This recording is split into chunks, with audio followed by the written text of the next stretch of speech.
Turf Talk with Drew Miller.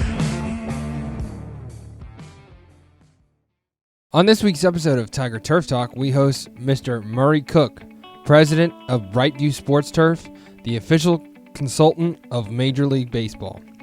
Talk about an episode for the ages with the one who is known to have brought us the Field of Dreams. It was absolutely incredible to be able to talk to Mr. Cook about everything that has to do with Major League Baseball and special events.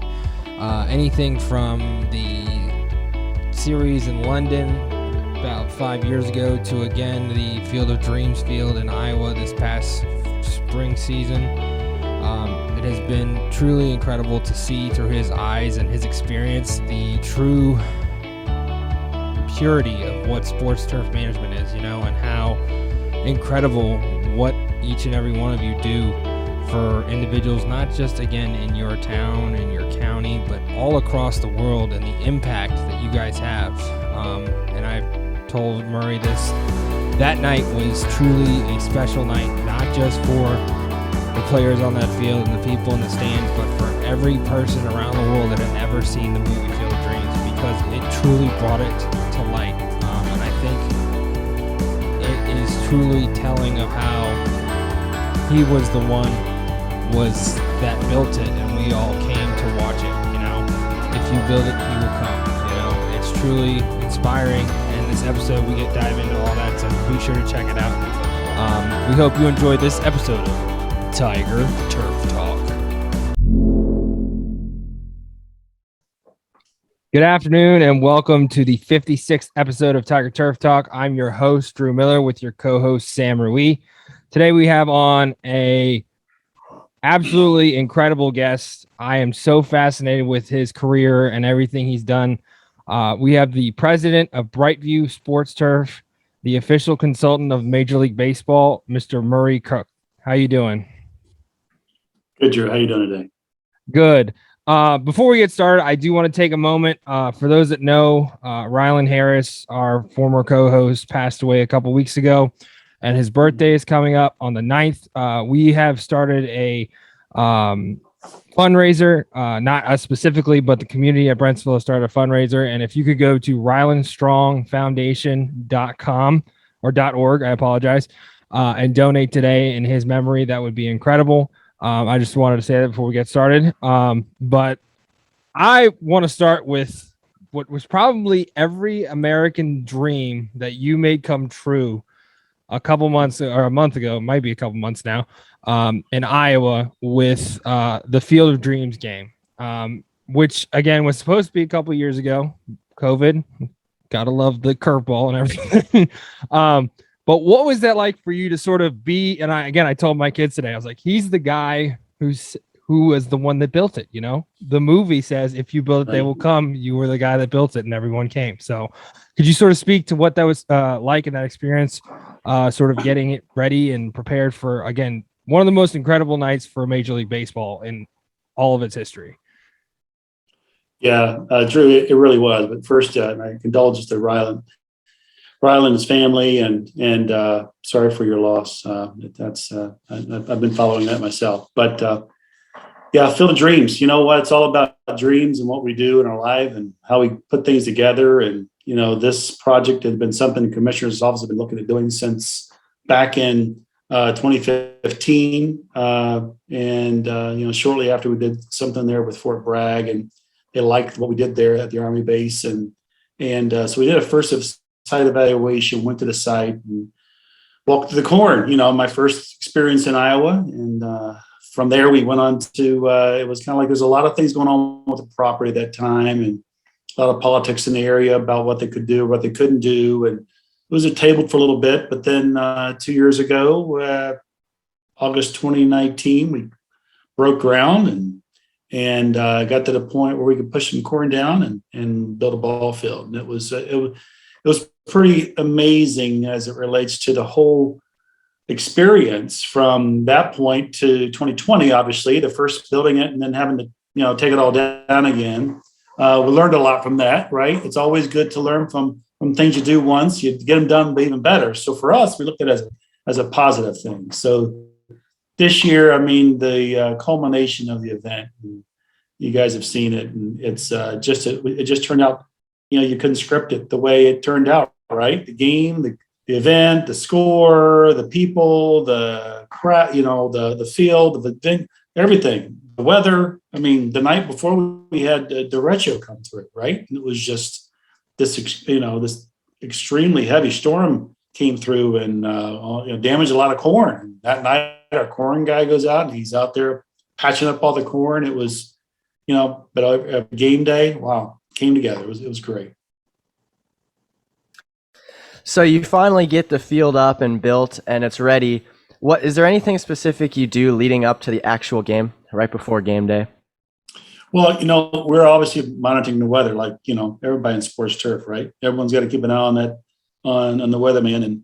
And they weren't being very positive the day before, which was media day. And we had, 200 media there walking around the site, taking pictures of things, and weather was kind of ominous. But planning for the event itself, making sure we had everything in place for the actual game operations, our tarps in place, and our crew trained up to do what they need to do in case there was a rain issue. All that's part of the planning process, and making sure your field is safe and ready for players. Absolutely. And you actually had a bunch of different sports turf managers from across the country sort of come in the weekend of or day of. I knew a few of them, Nick and Ryan Woodley and all those guys. Could you sort of talk to sort of what that experience was like to really bring in, again, guys from different areas, whether it's college, MLB, minor league baseball, all these different areas, and sort of bring them together for this experience of managing the field and working the event itself?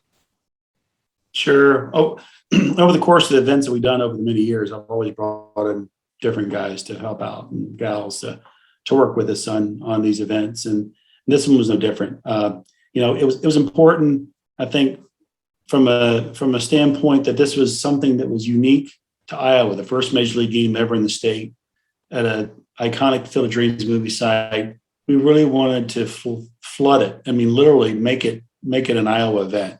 And my crew, all of the guys in my crew, Chad and Kevin, Eric and Tanner, and I've got 1, 2, 3, 4, 5, 6, 7, 8. Well, Ryan Woodley used to work for me back years ago, back in those Staten Island days. And we had this. I felt it was important, and still do, that we bring folks together that are from the state to be part of something pretty cool. Of course, Nick's from Iowa as well. So it just made a lot of sense, and excited to do that. We did the same thing in Fort Bragg for the game there. We brought in a lot of the local minor league groundskeepers in to be a part of history, and it's important to share those experiences. Everyone gets excited about it and keeps working. So I'm sure you've done a lot of events over your career. So can you discuss maybe the most memorable one and why that is? I was thinking about that over the past years, and there are just so many different, hard to pull them out. The Field of Dreams game, obviously, recently, that's the most recent one. It's on my mind, and it was super special. Fort Bragg was special in different ways because of what it meant to our servicemen, servicewomen there on the site, and the entire crowd was their families, 12,500 people, and it was free for them, and it was a game that was put on for them. I think those are memorable. Obviously, the Diamond Diplomacy Tour back in '89 when I went to the Soviet Union at the time to build fields. That kind of made you think about what the world's really like and understanding what sports turf was in other countries. Absolutely. And you sort of read something about how you really love the international aspect of what your job brings. I know you've worked in England for that game with Red Sox versus Yankees a few years back. The Olympics in every different country it ever's been in, can you sort of discuss what your role is? Again, Brightview is such a large company and Sports Turf is one part of it. Could you sort of explain your role and how that role sort of is a consultation to the MLB and sort of how that came to fruition especially with all these new and different like site games that they're doing. You were talking about Fort Bragg, and then they obviously the Field of Dreams. There have been others, and in the Little League World Series one, I think is incredible, and it's just so cool to see you go around to all these different places and get them prepared for again the MLB players and make sure everything's to par. If you could sort of talk about your role, not just at Brightview, but with the MLB. Well, Drew, a lot of questions in that one. A lot of questions. Sorry about that. I know. No, that's all right. No, it's all good. I think, with MLB, obviously, I started back in early 90, 89, 90 as a consultant, and things kind of evolved from that. And going into looking at the ballparks and stadiums around the country, but then they looked at also wanting to play in other countries too. So, I mean, my first foray in London was in '93. We actually played the London Oval, which we turned the cricket pitch there into a temporary ball field for a minor league team composed of different organizations, the Mets and Red Sox organizations, and that was a first foray into that. And that was the first time I had experienced some of the cool equipment that they have for marketing lines, the transfer liner, for example. Harry Bryan was a legendary sports turf manager in London for cricket operations and management. His son, Harry Jr., was there, and they helped us with building this field in London. My role moving forward from that, obviously, it just expanded from there. Game wanting to go, take it to different countries. It was an initiative from the commissioner's office to grow it, and being able to work. And I guess it's been now, in some ways, almost 60 countries around the world have been able to provide services for commissioner's office and Olympics and so on. It's that job and the plan for it. Call it a job. It's fun, sharing ideas and excitement and bringing folks in to, learn about the game and learn about the how to take care of a field. It's always been real exciting for me. And something that I realized, and I've told you this, but I've been following you since I was in college, because again, you're from right around there, Blacksburg and Virginia Tech and Salem there. Something that you talk about, whether it's an article or something, is the culture, coming into a country and understanding the culture of the people that you're working with, whether that, again, is to do with them personally, religiously, ways of doing things. Could you sort of discuss how that experience has been for you, again, for so many different countries that you've been in, and understanding how to work with them in the sense of getting the job done, but within their means, if that makes sense? I'm sorry if that didn't. No, it makes sense. I mean, it's it's like anything you want to do in life, and working through different cultures and working with people with a sport that may not be very familiar in their country. For example, China, when we had the Olympics there and building the fields for the Beijing Olympics, or in Athens, building the fields there for the 2004 Olympics.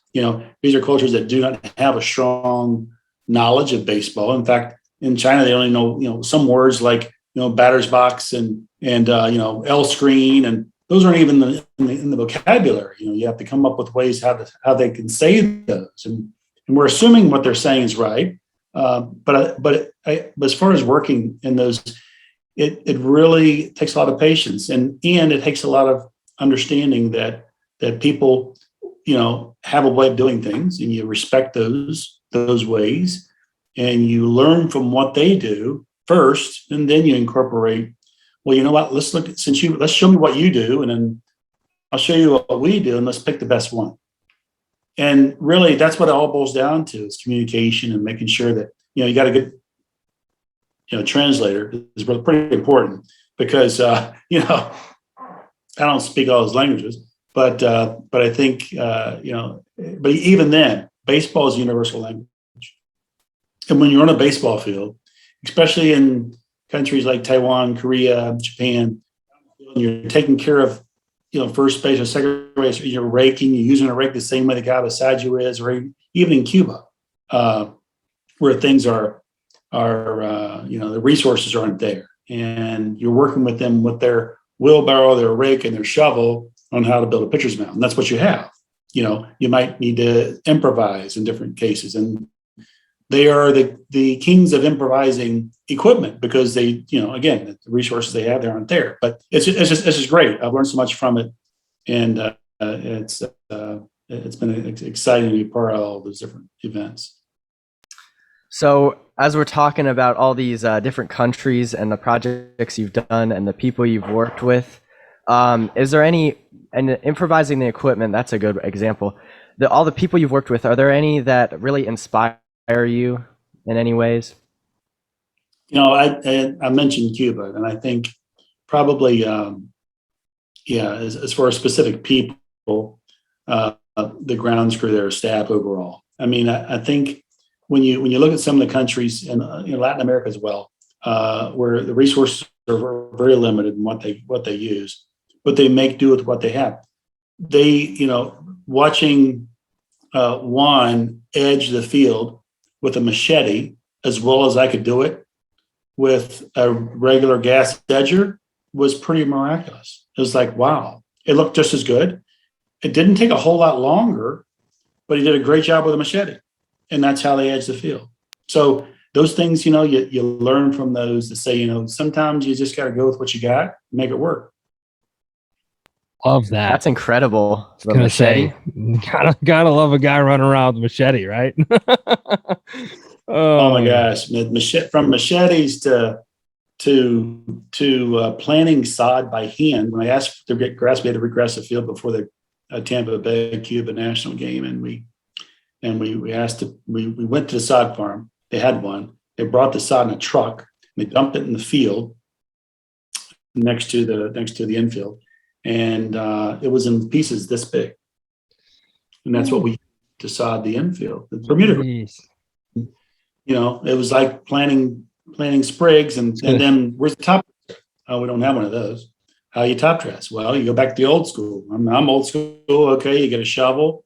You get a good job with the shovel, and you do it the right way with the shovel. You keep it's very hard, and you're flinging it, right? I mean, you just make it work, and you keep flinging and keep it light applications, and we got it to where we need to be to play the game. So anyway, it's those experiences that really make you stronger in life and make you stronger and appreciating the things you have in the countries that have so much stuff. That's incredible. It truly is. And it sort of comes into this next question. And we talked about behind you with all the different pictures and everything. Have you ever been able to take a step back, and you were saying back in 1990s when you started, and really see what you've done? There are so many different things that you've done in your career, whether it's, again, the Olympics, MLB games, and even more than that, with Brightview and everything. Be able to take a step back and sort of see the impact you've had on, again, not just an industry, but sort of like, again, those memories, the people that you've been able to provide, those men and women whose families were able to go to the game at Fort Bragg, stuff like that, where, again, people like me are so grateful for the work that you do because it's so much bigger than, again, just being a sports turf manager. No, that was really nice, Drew. You go back in time to before, computers, but before iPhones, before you had things to document and record what you did. You had an Instamatic camera. And I got photos that I had from the Olympics in 2000 that I took with my Instamatic camera, but before that, those years before that, going to Russia, it was, photos that people took with their cameras. It was just difficult to get, good records of what you could do, but really the memories of those things and the events, it culminated to, we're focusing on a job to make sure we have a safe playing field for the players. And that's what we do in this industry, right? So, but then stepping back and looking at that, I learned from the Olympics, the first one in Sydney, where the USA baseball team won gold, and so did the softball team, and remembered that. And I remembered what the impact that was in the States, and that was in 2000. And I knew then that, I need to do a better job of documenting things to make sure that I do a better job of doing something and reminding the guys and gals on my staff that I bring with me to these things, they need to as well, because it only happens at once. You got to live in the moment to ensure you really appreciate it. And since then, I've tried to do that. So looking in your career, can we go all the way to the beginning, and can you talk about how you found your passion for turf grass, maybe? Oh my gosh, I would have to say my mother and we had a garden. I love gardening, so we always enjoyed work. And I enjoyed it. Right, I enjoyed planting plants. I enjoyed doing those things and working in a garden. But more importantly, I grew up beside a ballpark. Didn't have a lot of choice because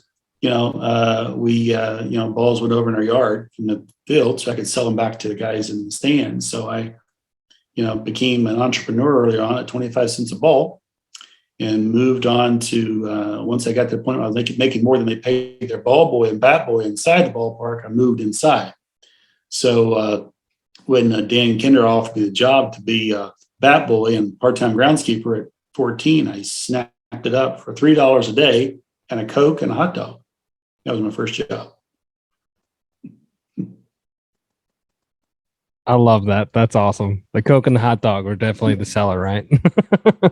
Huge. Well, I had to run the press box order to the guys at the press. So I took that order, and part of it was I always got my little snack too. But That's awesome. That of the career of moving forward to groundskeeping there, and here in Salem, I moved back home, and so I'm living close to my roots here. So it's kind of cool. Love that too.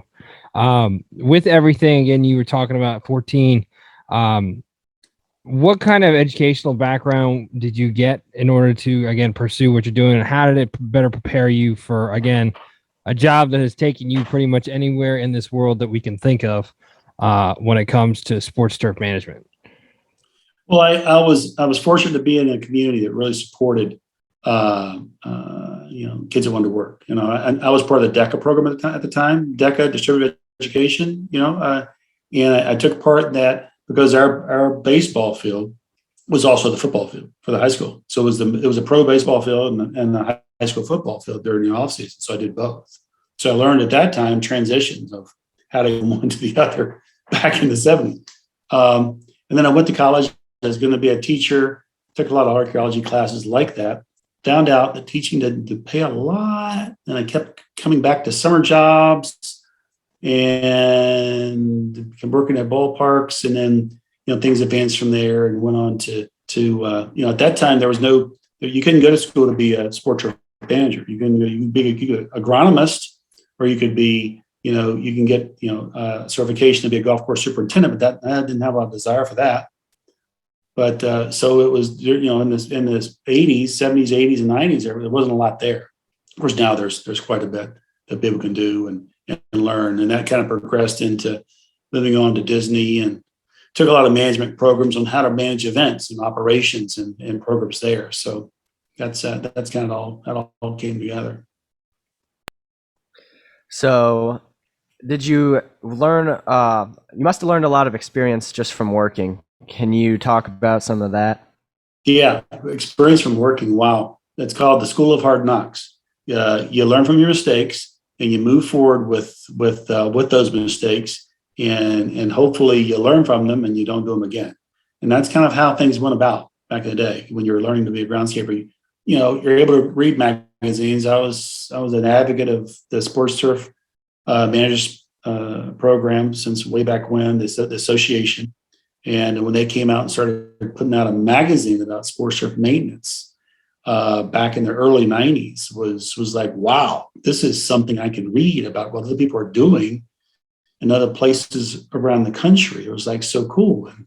And I got to reach out to, the Thomas and different folks like that to talk to them, just called, found out, got a phone number and chatted and different things. We were able to share that, started sharing information through the association, and became involved in the association in 93. And of course, that's when sports turf was really starting to pick up some steam, and the industry did as well. And I think that's where things have in the past, 20 years, is that the industry has exploded in the opportunity for advancement in not only turf grasses and synthetics, but in equipment to maintain fields at a much higher caliber, making it more efficient and easier to do. I mean, again, back in the 90s, you didn't have that.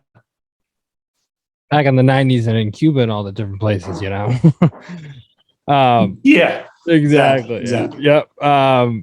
And you sort of answered the question. But with everything you sort of started talking about there, you've worked with different types of surfaces, especially being around the world, different climates, different expectations. One of the big things that, again, it's prevalent in our industry is, again, that artificial turf versus natural grass. What has it been like for you to work in different places where artificial is definitely, it's a done deal, it's happening? You've worked in the dome in is it Japan, right? Sure.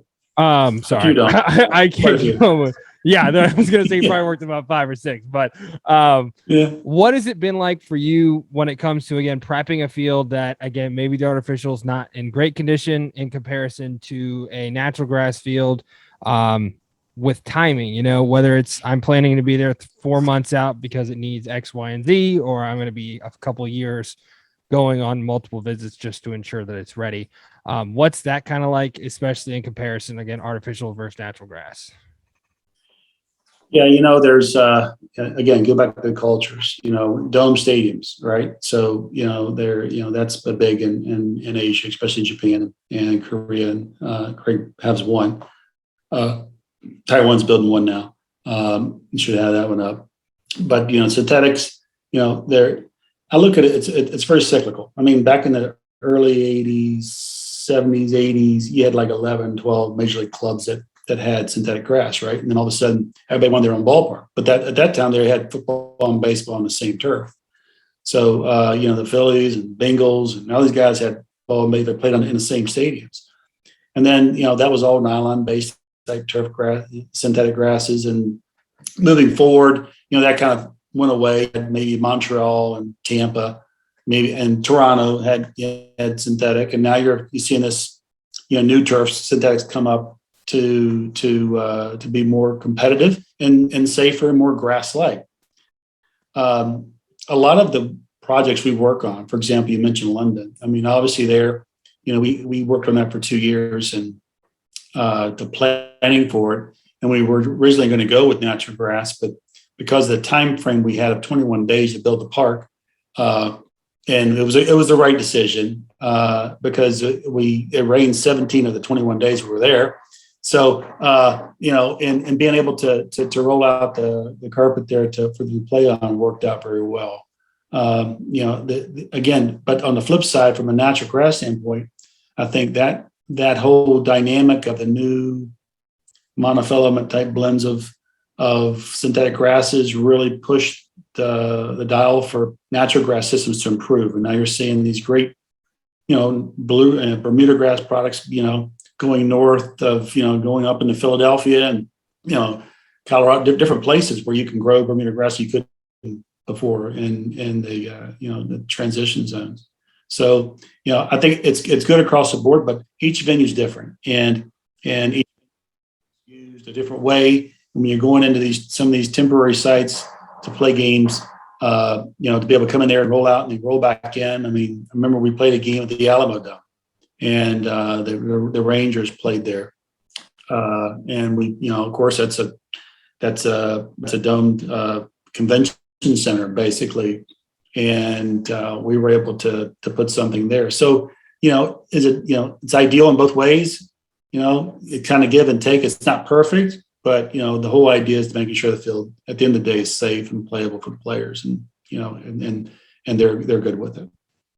Absolutely. And they're definitely places for both, and it's hard for some people to understand that. And it's definitely something that as sports turf managers, I feel like we need to understand better in a sense, but it'll never be just understood. You know what I mean? So it kind of is what it is. The old saying, I think, it's here. Synthetic grass is here, and there are places that where it works fine, and people are using it. You see a lot in colleges, universities.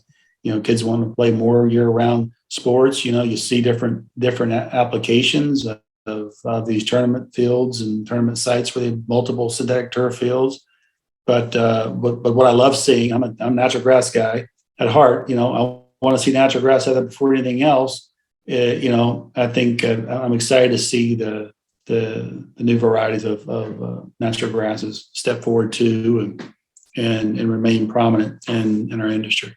Absolutely. We actually had Tony Leonard on a few months ago. He talking about Tahoma and how he's transitioning between the two.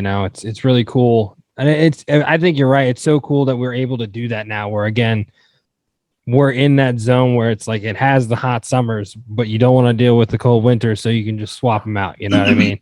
Sure. So And you have the hybrids too, right? Exactly. Yeah. Right. It's crazy. We've got 5 different hybrid Bermuda grasses at Brentsville. Tahoma 31, Northbridge, Patriot, Latitude, and Riviera. So we try to make sure we have enough, again, for our kids to learn different aspects of everything. And we're hoping to move bluegrass. We're hoping to move bluegrasses in once we have a facility built where we have more capabilities, and test different things with different universities. So we're all about what you're saying. It's great to see, and we want our kids to be at the forefront of it. So with Brightview, you were talking about before, sort of not MLB side of things. Ryan Woodley used to work for Staten Island. I actually met Ryan when I worked for the Mets, and he was there. It was I think it was 2 years after he left Staten Island. Brightview is known, again, I could be wrong. Please let me know if I'm wrong, but having a contract with different minor league stadiums where you guys provide a groundskeeper for the services of, again, running the season, maintaining the field, and that way the minor league team doesn't have to worry about all the different components, again, of a groundskeeper.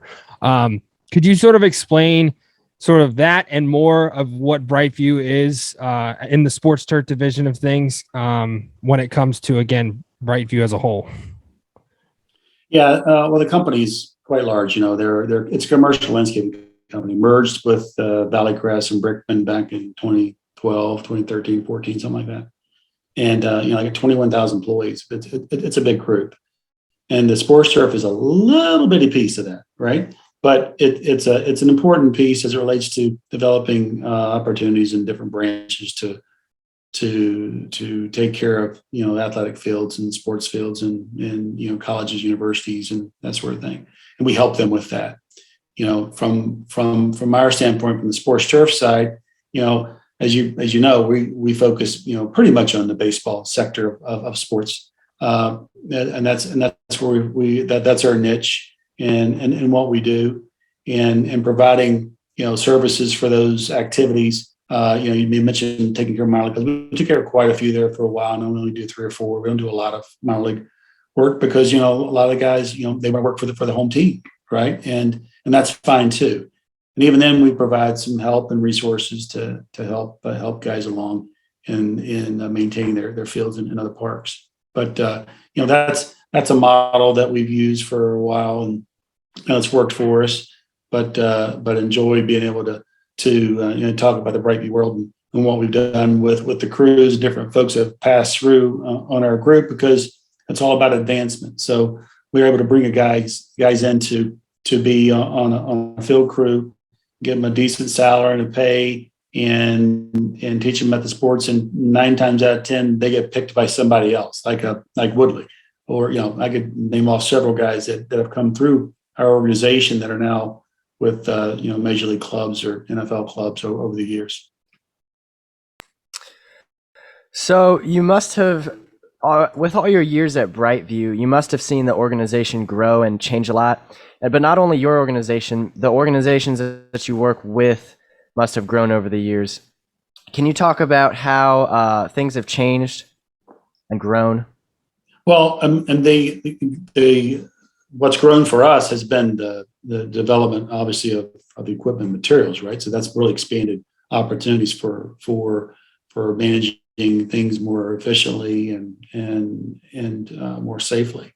I think from an industry standpoint, with the STMA and what they've done to provide, the chapters are all around the country, working with them on their growth has been exciting. I'm still a member of the board and of the international committee, and enjoyed being a part of that with Abby. And and looking to see how we grow this beyond our country, and into other places around the world. And it's important because there are other organizations similar to that really are doing a great job in managing sports fields, and sharing that information between organizations and countries makes us all stronger as a sports turf industry around the world.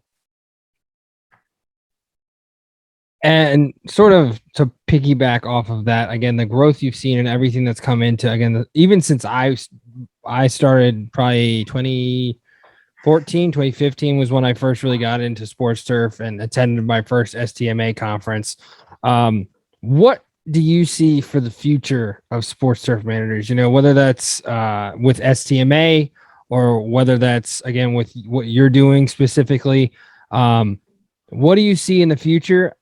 Especially, I mean, Sam and I can talk to it. We just saw a video. Again, you're talking about machinery. Toro just came out with this brand new electronic commercial grade mower that's a 60-inch zero turn / grandstand. Like, it's insane to me that we've come as far as to have something like that.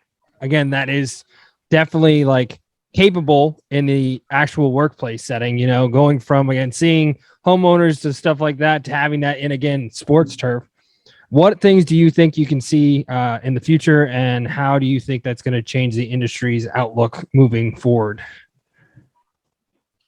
Well, yeah, I mean, any technology that's coming out now has really been tremendous, and even down to I've read something the other day. There's folks that are looking at mowers that can go out and actually put them on the person's lawn and mow it without a person on it, right? So it's all GPS driven, and it's kind of like the Roomba, right? They go out and do your carpet, and it does vacuums your whole house. Push a button, it vacuums your house. It tracks everything, and but that technology has been around for a while. Now it's being applied to turf grass maintenance and mowing. That evolution of things continues to grow. COVID past couple of years was kind of like a reboot, kind of like turn the computer off, turn it back on again, because we saw a lot of people take a step back and look at what they have and what they do, and moving that forward with understanding that the future of what we're going to be doing in our athletic stadiums and fields, it's the sport turf manager is more than just that. He's also an event manager, and he's there coordinating a lot of other things besides just maintaining the field. And I think that's where our industry, I foresee it in the future of being, is that you're going to have guys that have a lot of experience in sports turf, but they're going to be a very good event folks that can change out fields and change out, which we're doing now, from soccer to baseball to football, and understanding the dynamics of all that. And obviously, at the end of the day, the bottom line too for the venue you work for. So, the development of the technology we have now is making that job easier. Obviously, we need to get some more folks out there that know how to take care of sports turf fields. And what you guys do there at that school is tremendous, and a great step towards giving us that feeder pool to get these students up into the industry and get them out into the world to see if they really like what this is all about. Well, I really appreciate that. We try our best. A lot of kids really do. It's cool to see, a kid really take a liking and see it become a passion of theirs. So thank you for that. Something that you were saying as an event planner, you could not be more factual, straight up, completely the truth about sports turf. One of the underlying things that no one ever thinks about is that event planner, being there in the moment.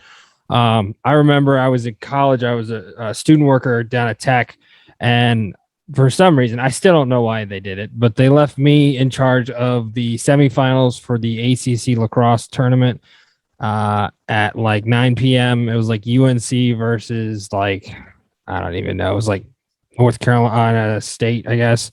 And there's a storm coming in, and it's in Lane Stadium, and I'm like, this isn't good. I'm not the one in charge. I am the one in charge, but I don't know what to do. But in that moment, I had to make a split decision, move the whole thing across campus to the indoor facility. And I'm like, what did I just do? Like, do I actually have the power to do this, or did I just get fired? Stuff like that. So I couldn't agree Right. more with that.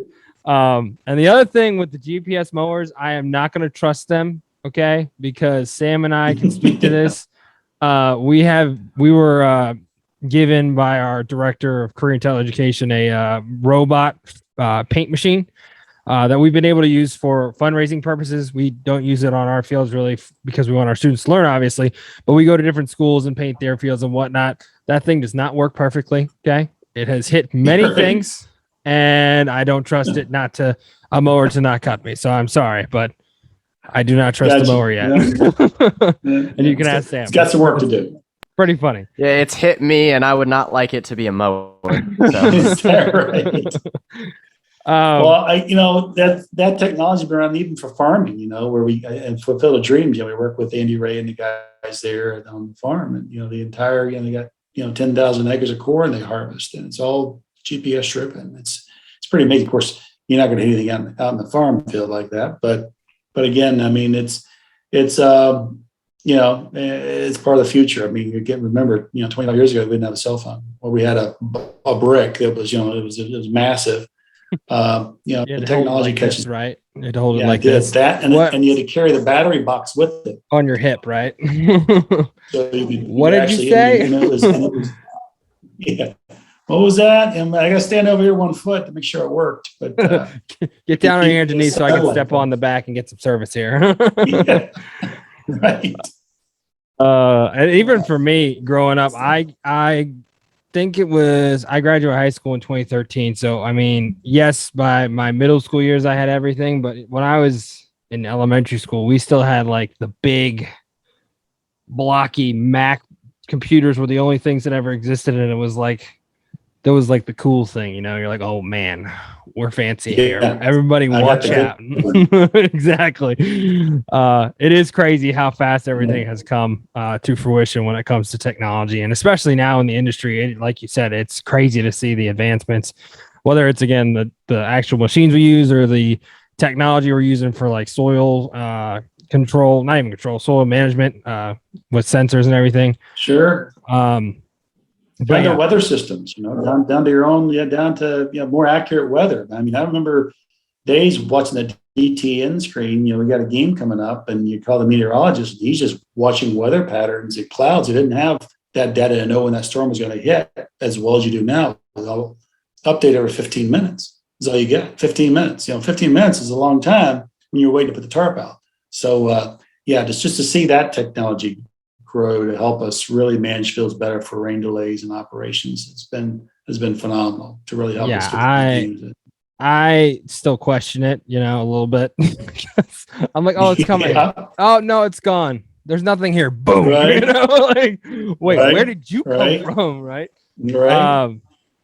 With everything, we usually wrap up our podcast with 2 questions because, again, this is tailor-made to our students, and again, learning from you so that they can listen. What would be your best words of advice that you could give our students entering the industry or entering the world, just sort of moving into that next stage of their lives? Kids are going to be armed with a lot of data, a lot of information, a lot of cool things that they're going to have at their disposal to make good decisions. And as you mentioned, Sam, you don't want to be hit by that by your unit there that's marking your fields. And I think those are mistakes that are going to happen. You're going to have to work through those and figure out why is that happening, and work with the guys and let people know that this is what's happening so they can make it better. We got a lot of smart people around this world that can figure those things out for us, and you just trust in what how they can help you move forward and look forward to trying to make a better place to have a good field and take care of it in your hometown. Absolutely. With everything, again, you've had such an incredible career. What would be one thing that you would want to know, and not to make it easy or anything, but that you would have benefited maybe that you would have liked to known when you first started that you now know after all the years of working in this industry? I mentioned it earlier. I think really doing a good job of recording what you do, and understanding that the only way you're going to be able to document, your last game, your first game, years back, again, you shouldn't have that capability of really taking a photo of things, sending it online, or checking it online real quick to see, okay, this is right. I can call this guy right now on my phone. He's got his cell phone. I can text him real quick. You just didn't have those things. So I think as we move forward, to me, it's really, just document and remember those what you learn from at each event, because every game, every field, the weather plays a little differently into your schedules and how you operate that, and always take care of your crew. I mean, that to me, you're only as good as the people around you. And if you got good folks, you hire good folks, you take care of them, they're going to take care of you. And I've lived by that since day one. And as some guys I've had with them for close to 20 years, they're still with me because, we understand, the dynamics of what we've gone through over the years, and have a good handle on what could and couldn't happen. So experience plays into that a lot.